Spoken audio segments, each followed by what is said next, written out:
السلام عليكم، حياكم الله وصبحكم الله بالخير. أه سبحان الله، قبل شوي جالس اسمع لتلاوة للقارئ الشيخ عبد الله المطرود. وتذكرت مواقع، يعني تذكرت يعني في السابق كان الوالد يوم كنا صغار انا واخوي، يعني كنا نروح مع الوالد نحضر خطب الشيخ عبد الله المطرود في حي المرسلات. كان يخطب هناك في مسجد في حي المرسلات، يخطب في ذاك المسجد ويأم ذلك المسجد في رمضان والفروض وكل شيء.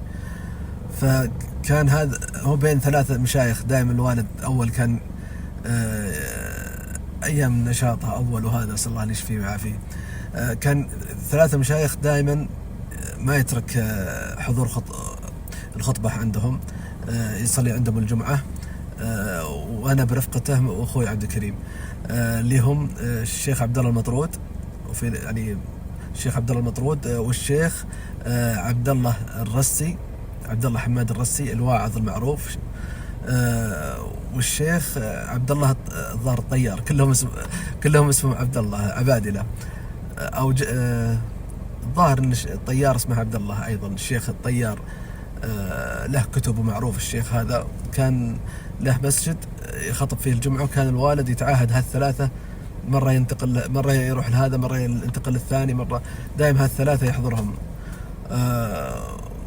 صراحة الله يجزاه خير الوالد، يعني استفدنا كثير من خطبهم وتلاوتهم. يعني أقصد من ناحية الشيخ عبد الله المطرود معروف، ما أحد يجهله.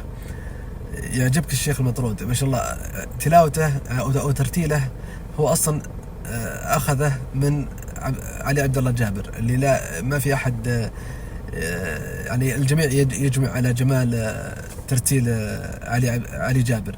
فهو أخذ ترتيل علي جابر لكن غير فيه تغيير ووفق فيه صراحة.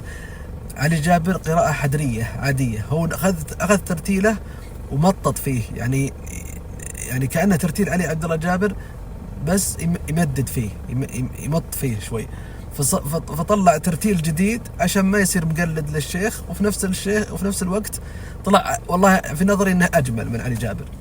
عبد الله المطرود صراحة تستمتع بتلاوته، مليان في اليوتيوب.